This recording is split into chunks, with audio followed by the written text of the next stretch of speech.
में पुलिस के एनकाउंटर के बाद पकड़े गए 3 अपराधी। मुठभेड़ में 2 बदमाशों को लगी गोली, 1 आरोपी गिरफ्तार। पुलिस ने किया 3 तमंचा, मोबाइल और बाइक बरामद। पुलिस ने किया मामला दर्ज और कार्रवाई जारी।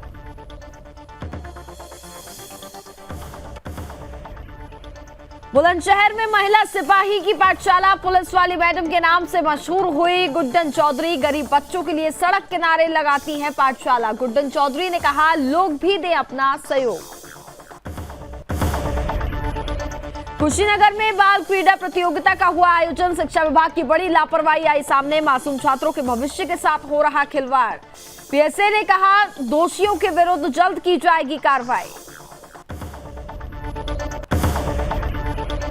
मथुरा में चलाया जा रहा यातायात अभियान। गोवर्धन चौराहे पर लोगों को बांटे हेलमेट। 4 पहिया वाहन में सीट बेल्ट लगाए जाने के दिए निर्देश। एसपी ट्रैफिक का कहना, हादसे में कमी लाने का है उद्देश्य। और इंदौर में एक बार फिर लव जिहाद। हिंदू युवती के साथ पकड़ा गया मुस्लिम युवक। जिहादी युवक ने इंस्टाग्राम पर युवती से की दोस्ती। पुलिस ने लिया संज्ञान और मामले पर कार्रवाई जारी।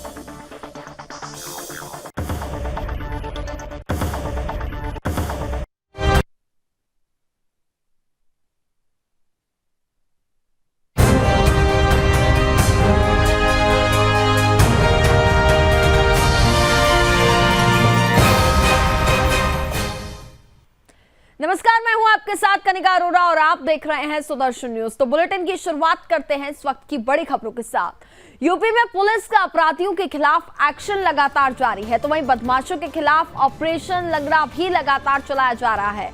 इसी कड़ी में प्रयागराज पुलिस की देर रात किडगंज थाना क्षेत्र में परेड ग्राउंड में वाहन चेकिंग के दौरान 3 बदमाशों से मुठभेड़ हो गई।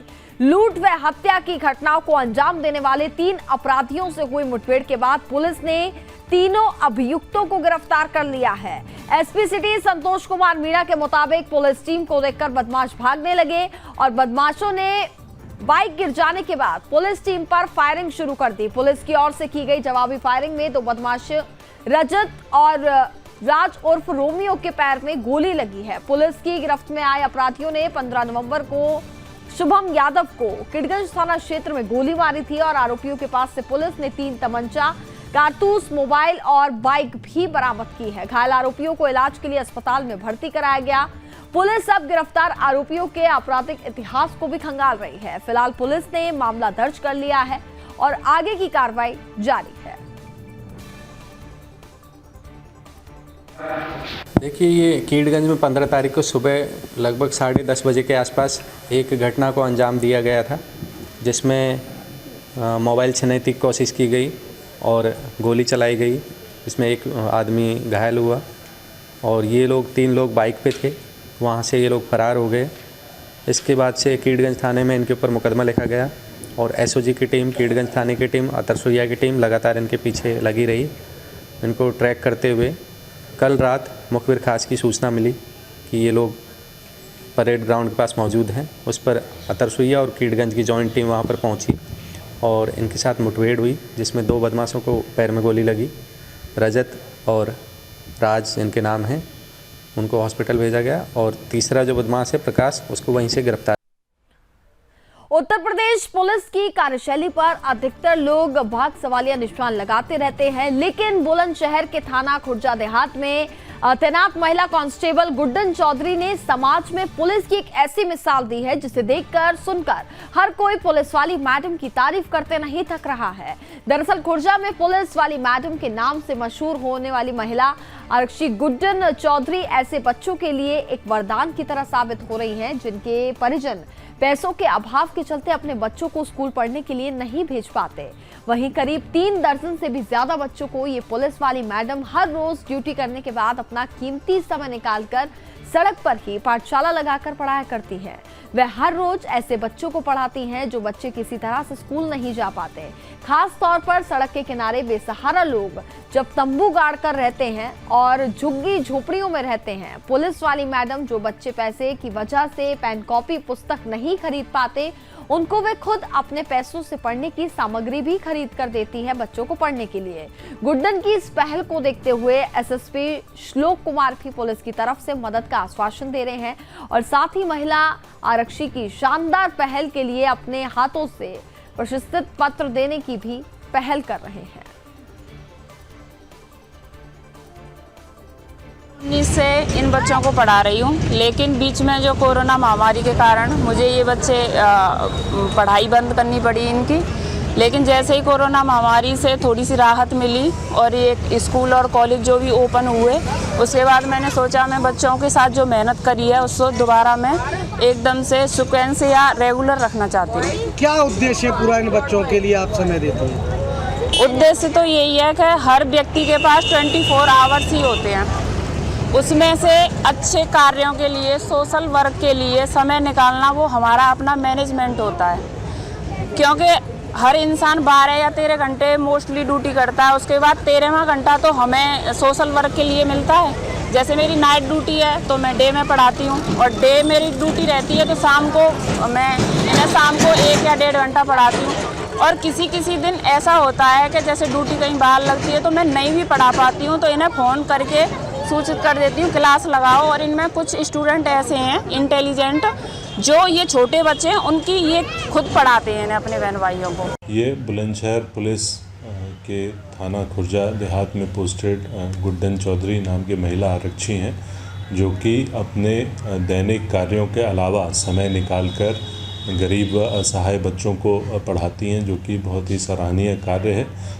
इसके लिए उनको मेरे द्वारा प्रशस्ति पत्र भी दिया जा रहा है, और वो इस काम में निरंतर लगे रहें और ऐसे अन्य लोगों को भी प्रेरित करें। इसके लिए उनका प्रोत्साहन भी किया जा रहा है, और ये जो पहल है इसके बहुत अच्छे परिणाम भी आ रहे हैं। और ये सोशल पुलिसिंग का एक बहुत ही अहम पहलू है, जिससे कि क्षेत्र की जनता भी उनसे बहुत जुड़ी है और उनसे।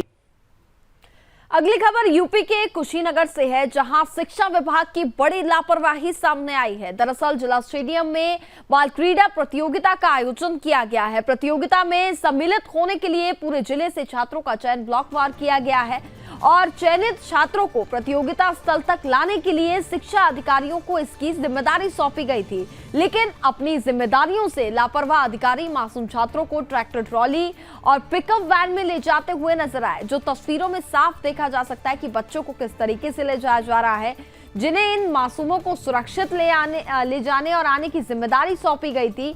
वहीं इन मासूम छात्रों के भविष्य के साथ इतना बड़ा खिलवाड़ किया जा रहा है। हालांकि इस पूरे मामले पर जिला शिक्षा अधिकारी ने कहा कि जल्द ही इस मामले की जांच कर दोषियों के विरुद्ध कार्रवाई की जाएगी।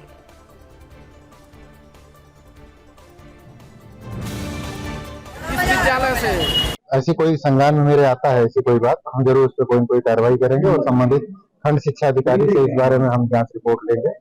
उसके बाद जो दोषी होगा कार्रवाई। एक वीडियो है इसमें तथ्य काली पिकअप में जानवरों की तरह हम ऐसी कोई भी जो भी चीजें होंगी जरूर उस पर कार्रवाई देखते हैं, क्योंकि खंड शिक्षा अधिकारी के निर्देशन में ये बातें कही गई थी बच्चों को लाने के लिए आने की जिम्मेदारी, तो जो भी इसमें दोषी होगा जरूर उसको।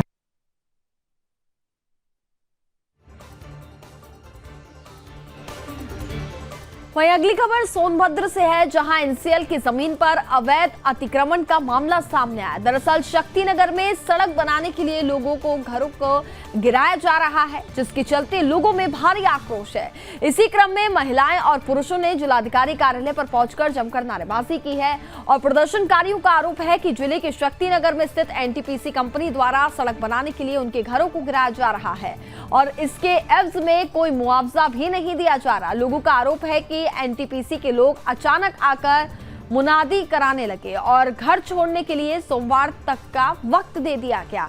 ऐसे में अचानक हम सब कहां जाएं? हमारी मांगे पूरी करो, हमारी मांगे पूरी करो, मजदूर एकता जिंदाबाद।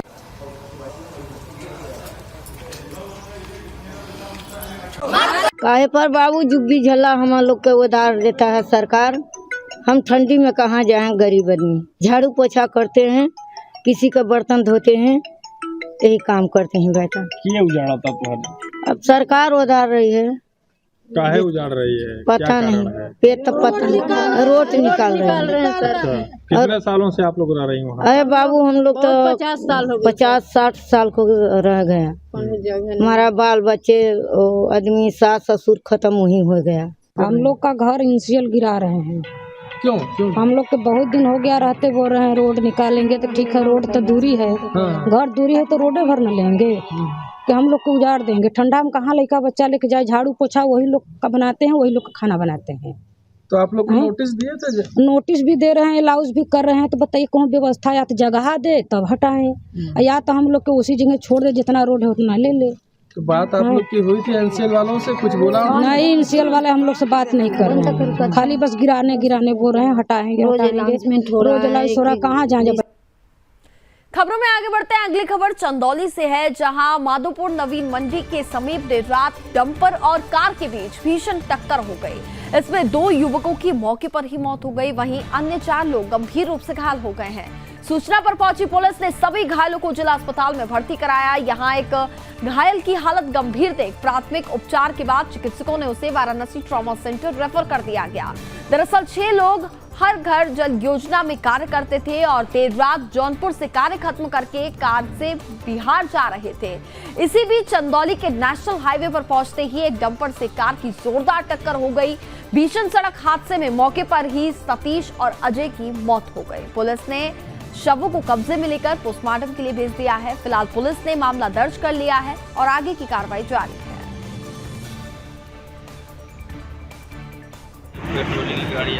ये अभी पुलिस 6 लोगों के बारे में बता रही थी, जिसमें 2 लोग ऑन स्पॉट एक्सपायर हो गए थे, उनको लाने के बाद मार्चरी में रखवा दिया गया है। 4 लोग हम लोग के पास आए थे, जिसमें एक ज़्यादा गंभीर था, उसको प्राइमरी ट्रीटमेंट के बाद BHU ट्रॉमा सेंटर के लिए रिफ़र कर दिया गया और 3 लोगों को प्राइमरी ट्रीटमेंट करके अपने देख रेख में हम लोगों ने भर्ती कर लिया है। और अगली खबर उत्तर प्रदेश के बरेली से है, जहां बहेड़ी थाना क्षेत्र में भीषण सड़क हादसा हो गया, जिसमें युवती सहित 3 लोगों की मौके पर ही मौत हो जाती है और एक को निजी चिकित्सालय में गंभीर हालत में भर्ती कराया जाता है, जहां उसकी हालत काफी गंभीर बनी हुई है। पुलिस के मुताबिक नैनीताल हाईवे पर लोधीपुर चौराहे के पास एक ट्रक बरेली की ओर जा रहा था। उसी ट्रक में एक कार पीछे से आकर के घुस गई, जिसमें 4 लोग सवार थे और हादसे में 3 की मौत हो गई है। पुलिस ने शव को पोस्टमार्टम के लिए भेजा है और फिलहाल मामला दर्ज हो चुका है और आगे पूरे मामले पर जांच पड़ताल की जा रही है। नैनीताल थाना क्षेत्र बहेड़ी में नैनीताल बरेली राष्ट्रीय राजमार्ग पर तड़के भोर में आज एक एक्सीडेंट हुआ है, जिसमें आगे चल रहे ट्रक में पीछे से आ रही कार ने टक्कर मार दी और उसके ट्रक के अंदर घुस गई थी, जिसमें कार में सवार 3 लोगों की दुखद मृत्यु हो गई है तथा एक व्यक्ति गंभीर रूप से घायल हुआ है, जिसको उपचार के लिए अस्पताल में भर्ती कराया गया है। जो 3 व्यक्ति मृत हैं उनके परिजनों को सूचना दी गई है तथा उनका पंचायतनामा भरने के उपरांत पोस्टमार्टम की कार्रवाई कराई। अगली खबर उत्तर प्रदेश के मथुरा से है, जहां वरिष्ठ पुलिस अधीक्षक के निर्देश में जनपद में यातायात अभियान चलाया जा रहा है, जिसके अंतर्गत पुलिस ने शहर के विभिन्न क्षेत्रों में लोगों को जागरूक किया और होने वाले हादसों से बचाव के लिए हेलमेट बांटे हैं। इसी संदर्भ में शनिवार को यातायात एसपी और पुलिस कर्मियों के द्वारा यातायात के नियमों के प्रति गोवर्धन चौराहे पर लोगों को जागरूक करने का काम किया जा रहा है और वहां से गुजरने वाले 4 पहिया गाड़ी में सीट बेल्ट अवश्य लगाए जाने के निर्देश भी दिए गए हैं। तो वहीं 2 पहिया वाहन में हेलमेट का प्रयोग करने की सलाह दी है और जिन लोगों पर हेलमेट नहीं थे उन लोगों को हेलमेट देकर के जागरूक करने का काम किया गया। तो वहीं कुछ ऐसे भी लोग आए जिन्होंने हेलमेट पहन रखा था, तो उनको गुलाब का फूल देकर के सम्मानित किया गया।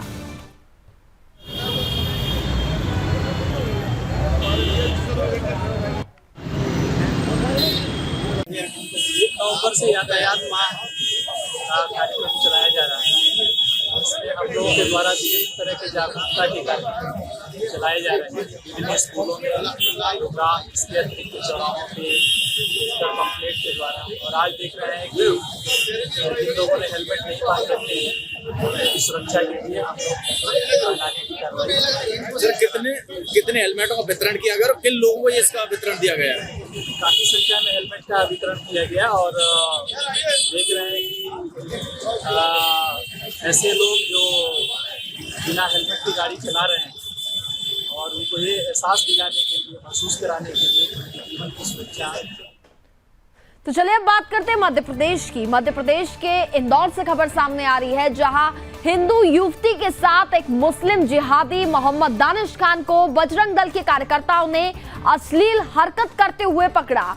एक मुस्लिम युवक मेदुत गार्डन के चौपाटी पर युवती के साथ खुले रूप से अश्लील हरकत कर रहा था और आपको बता दें कि वहां पर बजरंगियों ने उसे रंगे हाथ पकड़कर पूछताछ की तो पता लगा कि युवती उत्तर प्रदेश निवासी है और इंदौर में हॉस्टल में रहकर के पढ़ाई कर रही है। जिहादी युवक ने इंस्टाग्राम पर युवती से दोस्ती की थी। लव जिहाद का प्रकरण देखकर बजरंग दल कार्यकर्ताओं ने जिहादी को सबक सिखाया और फिर थाने ले जाकर युवक के खिलाफ कार्रवाई की गई है। वहीं बजरंग दल के संयोजक तन्नू शर्मा ने बताया कि कुछ दिन पहले श्रद्धा की मुस्लिम लव जिहादी आफ्ताब ने 35 टुकड़ों में हत्या की थी, लेकिन अब बजरंग दल किसी बेटी को लव जिहाद का शिकार नहीं होने देगा और कार्यकर्ताओं द्वारा नियमित गार्डन, रेस्टोरेंट, होटल और पिकनिक स्पॉट पर सर्च किया जाएगा। कहीं भी कोई मुस्लिम युवक हिंदू युवती के साथ पाया गया तो पहले तो पिटाई होगी, उसके बाद पुलिस की कार्रवाई को अंजाम दिया जाएगा। फिर एक बहन श्रद्धा बनने वाली थी, उसको भी कहीं ना कहीं सूटकेस में या फ्रिज में परोसा जाना था। बजरंग दल ने विजयनगर थाना क्षेत्र के मेदुत नगर के चौपाटी से एक मुस्लिम लड़के को हिंदू बहन के साथ में अश्लील कार्य खुलेआम करते हुए पकड़ा है और उसकी बजरंग दल ने अपनी शैली में धुनाई कर उसे थाना विजयनगर सुपुर्द किया है। बजरंग दल अब इंदौर में किसी बहन को, हिंदू बहन को श्रद्धा नहीं बनने देगा, ना बंगाल की कविता बनने देगा, क्योंकि इन जिहादियों की सिर्फ मानसिकता हिंदू बहनों को 35 टुकड़ों में काट कर, कभी गर्दन काट कर, कभी सर तन से जुदा करने का एक हिंदुओं के मन में खौफ पैदा करने का षड्यंत्र।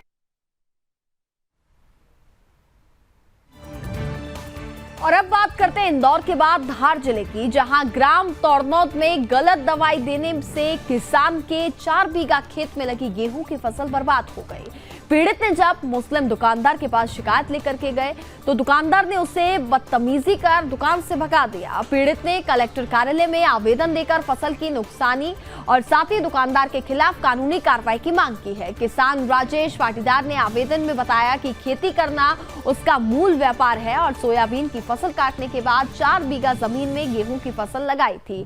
किसान ने गेहूं में छिड़कने के लिए नजामुद्दीन मोहरा की दुकान से दवाई क्रय की थी और साथ ही दवाई छिड़कने के बाद से ही खेत में लगी गेहूं की फसल मरने लगी और वहीं थोड़े दिनों में ही पूरी फसल बर्बाद हो गई।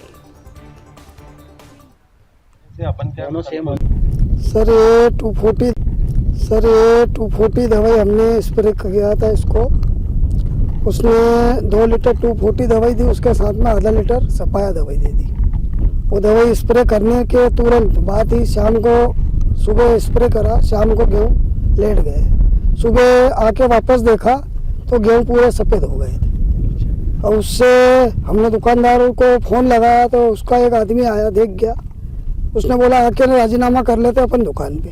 कौन सी दुकान से लाए थे? कौन है दुकान? किसान घर के नाम से नजमू करके आदमी है।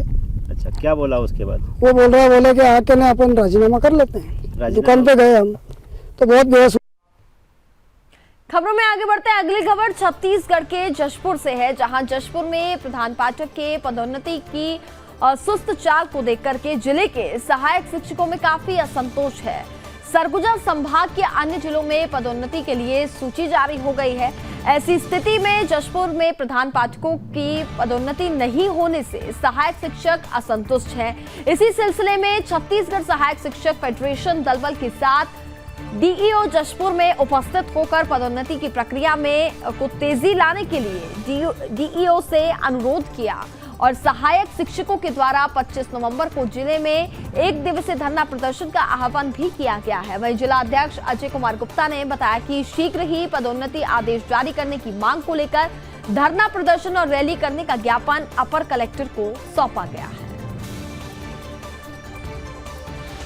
सहायक शिक्षक है, सभी सहायक शिक्षक हैं और काफ़ी दिनों से हम लोग परेशान हैं कि सभी जिलों में प्रमोशन हो जा रहा है। सहायक शिक्षक से HM, UDT सभी चीज़ों में हो रहा है, लेकिन हम लोग जसपुर ज़िले के लोग काफ़ी पीछे हैं और सीनियरिटी में भी पीछे हैं। हम लोग 15 दिन से लगातार लगे हुए हैं। DO मैडम कलेक्ट्रेट में आवेदन लगा रहे हैं, उनको अवगत भी करा रहे हैं कि हमारी प्रमोशन की लिस्ट जारी कीजिए मैडम, वरिष्ठता सूची जारी कीजिए। मैम भी आश्वासन दी कि 2-4 दिन में हो जाएगा, लेकिन हम लोग इंतज़ार करते रहे, अभी तक ऐसा कुछ भी नहीं हुआ है। छत्तीसगढ़ सहायक शिक्षक फेडरेशन के बैनर तले आज जिला कार्यकारिणी की प्रथम बैठक रखी गई थी, जिसमें सर्वसम्मति से ये निर्णय लिया गया कि सरगुजा संभाग में सभी जिलों में प्रमोशन की कार्रवाई पूर्ण हो चुकी है, लेकिन जसपुर जिले में अभी तक सहायक शिक्षकों के प्रधान पाठक पद पर पदोन्नति हेतु अंतिम वरिष्ठता सूची भी प्रकाशन नहीं हुआ, जिससे जसपुर जिले के समस्त सहायक शिक्षक नाराज हैं, आक्रोशित हैं। इस उद्देश्य से लेकर के आज हमने जिला कलेक्टर महोदय को ज्ञापन सौंपा है कि 24 नवंबर 2022 तक अगर पदोन्नति कार्य पूर्ण नहीं होती है तो 25 नवंबर को जिला स्तरीय एक दिवसीय धरना प्रदर्शन रैली। और अब बात करते हैं मध्य प्रदेश के टीकमगढ़ से, जहां विद्युत अधिकारी कल्याण संघ और मध्य प्रदेश बिजली कर्मचारी संगठन द्वारा जनजागरण अभियान चलाया जा रहा है, जिसमें विद्युत विभाग में कार्यरत संविदा और आउटसोर्स कर्मचारी की 2 मांगे हैं। आपको बता दें, जिसमें संविदा का नियमितीकरण और साथ ही 1988 की धारा के तहत आपको बता दें कि वेतन वृद्धि की मांग की गई है, जिसको लेकर के कर्मचारियों द्वारा मुख्यमंत्री के नाम अधीक्षण अभियंता को ज्ञापन भी सौंपा गया है।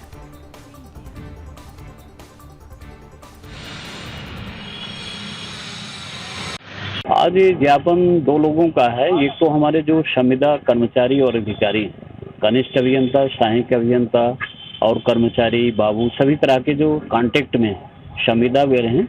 दूसरा आउटसोर्स कर्मचारी हैं।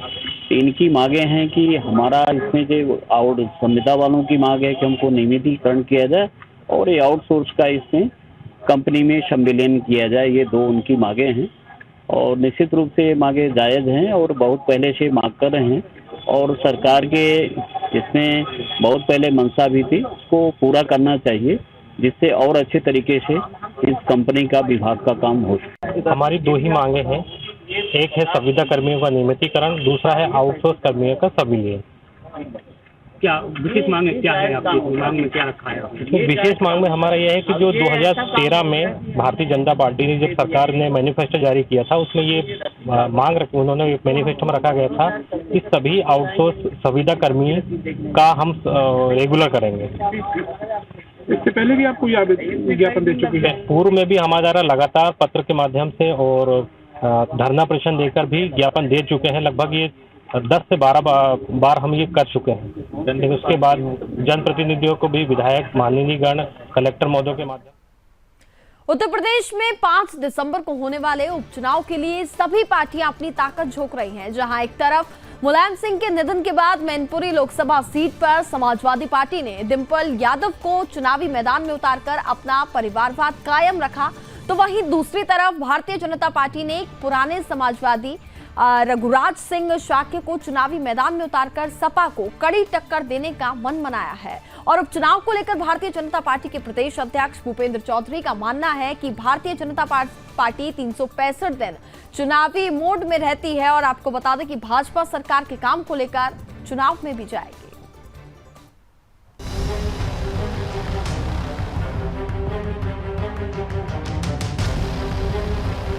मैनपुरी की सीट समाजवादी पार्टी के लिए प्रतिष्ठा की सीट बनी हुई है।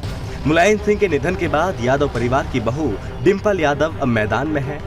वहीं भाजपा प्रदेश अध्यक्ष भूपेंद्र चौधरी का मानना है कि बीजेपी अपने रिपोर्ट कार्ड के आधार पर जनता के बीच जाएगी और न सिर्फ मैनपुरी बल्कि रामपुर और मुजफ्फरनगर की खतौली सीट पर होने वाले विधानसभा उपचुनाव भी जीतेगी।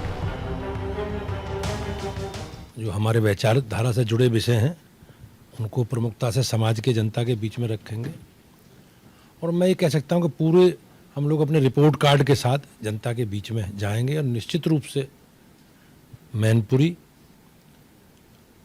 रामपुर और खतौली तीनों चुनाव, एक लोकसभा का और 2 विधानसभा के, बड़े अंतराल से भारतीय जनता पार्टी जीतेगी। निश्चित रूप से जीतेगी, ऐसा मेरा विश्वास है। भाजपा को विश्वास है कि सपा के कार्यकाल में हुए दंगे और सपा शासन में बदल रही कानून व्यवस्था से मैनपुरी के लोग भी दुखी रहे हैं। इस बार मैनपुरी की जनता ने परिवर्तन का मन बना लिया है। श्रीपाल यादव को स्टार प्रचारक बनाने से अब सपा को कुछ हासिल होने वाला नहीं है, क्योंकि अब चीजें हाथ से निकल चुकी हैं। वहीं समाजवादी पार्टी ने भी भाजपा पर करारा प्रहार किया है। सपा ने भाजपा पर नफरती राजनीति करने का आरोप लगाया है।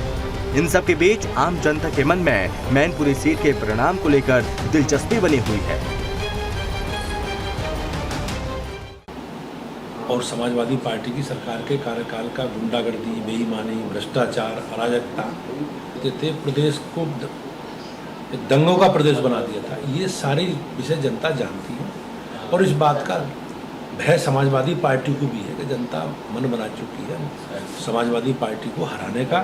इसलिए वो शिवपाल जी को स्टार प्रचारक भी बना रहे हैं, उनके घर भी जा रहे हैं उससे पहले, और स्वयं भी गली गली घूम रहे हैं। पहले कहते थे समाजवादी पार्टी के लोग कि हमारे राष्ट्रीय अध्यक्ष जी बाई इलेक्शनों के प्रचार में जाएंगे नहीं।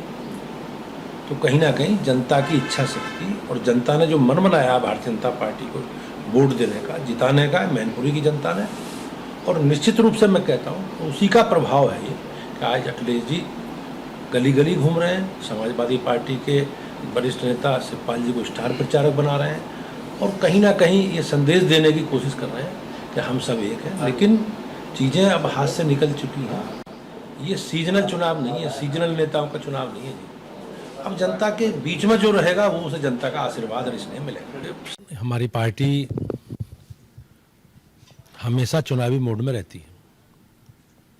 हमारी पार्टी के कार्यकर्ता, हमारी पार्टी के नेता, सभी माननीय सांसद, विधायक, हमारे मुख्यमंत्री जी, प्रदेश के प्रधानमंत्री जी 12 महीने 360 दिन सक्रिय रहते हैं।